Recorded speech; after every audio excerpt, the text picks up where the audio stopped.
Episode 4. The mark is introduced. The city was no longer the same world Adesola once knew. Overnight, everything changed. Massive digital billboards glowed across every skyscraper, projecting a single chilling message into the night. Global Order Initiative. Accept the mark. Receive peace. Drones flew in tighter formations than ever, their red sensors sweeping the streets like hunting animals. Armored vehicles crawled through intersections. Citizens lined up silently, thousands at a time, waiting for something they didn't understand but were too terrified to question. Narration. Fear had broken the world, but it was convenience that would enslave it. Inside a government distribution center, the atmosphere felt like a cold factory.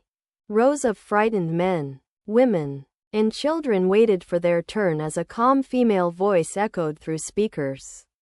Step forward. Identification accepted. Receive the mark for full access to public benefits.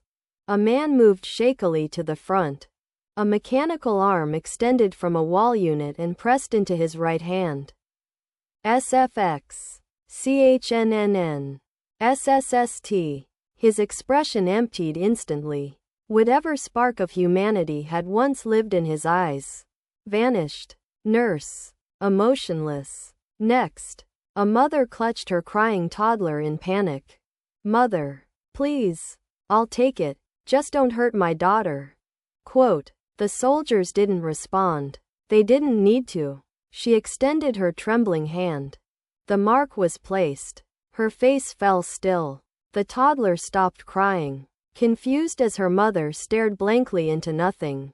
Deep underground in a hidden tunnel, Adesola's group had grown. More refugees. More families broken by fear.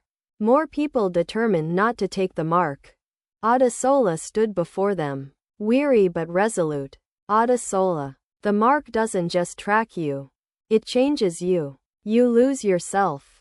You lose your soul. A father in the crowd wiped his tears with shaking hands. Father. My son took it yesterday. He told the officers I was unstable. He didn't even call me Dad. He just stared. Amina held his shoulder gently.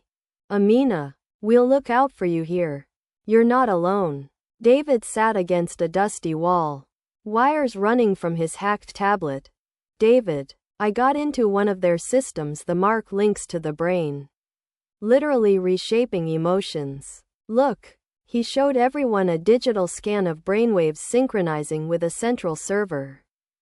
David, it boosts obedience. It kills empathy. Anyone who takes it becomes programmable. Sarah shuddered as she pulled her knees to her chest. Sarah, that's why my brother didn't care.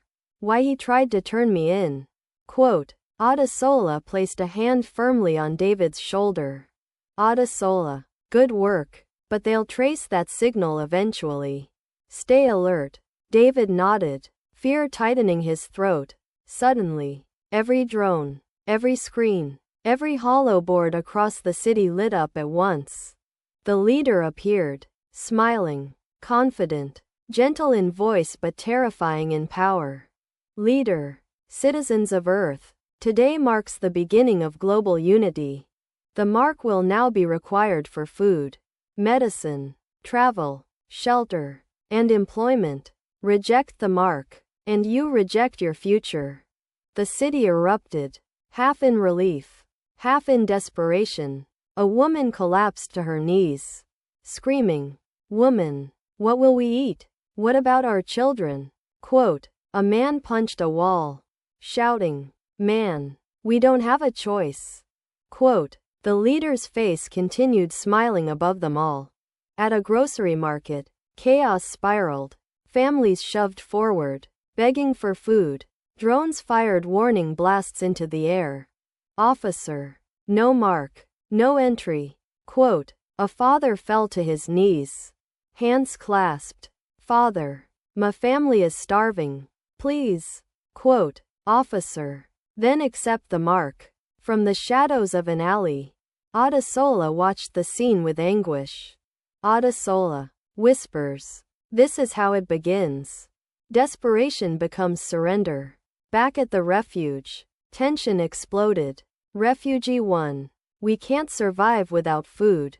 Quote. Refugee 2. The Bible warned us. Don't take the mark. Quote. Refugee 3. My children are crying every night. What do we do? Quote. Adesola raised his voice over the chaos. Adesola. If anyone wants to leave, I won't stop you. But understand this. We survive together. We trust God together. There will be a way. There always is. Silence. For the first time, the group looked at him like a leader. Amina met his eyes with steady respect. Night fell. Adesola stood at the tunnel entrance, watching the glowing city. Drones patrolled like metal fireflies. Holograms of the leader hovered above rooftops. His smile eternal and cold. Adesola. Thoughts. God, give us courage. The whole world is bowing. But we will not. Sarah approached, clutching her torn teddy bear. Sarah. Adesola. Will God be angry at us for being scared? Quote. He knelt beside her. Adesola. No. Being afraid doesn't make you a coward. Giving up does. Sarah nodded, comforted. Then, a deep mechanical roar vibrated through the air. SFX. WHRRRRRRRR. A massive armored drone descended above the tunnel entrance. Much larger than the patrol drones. A hunter. Red lights scanned the ground. Drone voice. Unmarked individuals detected. Alerting enforcement. Adesola's eyes widened. Adesola. Everyone. Run. Quote. The drone fired.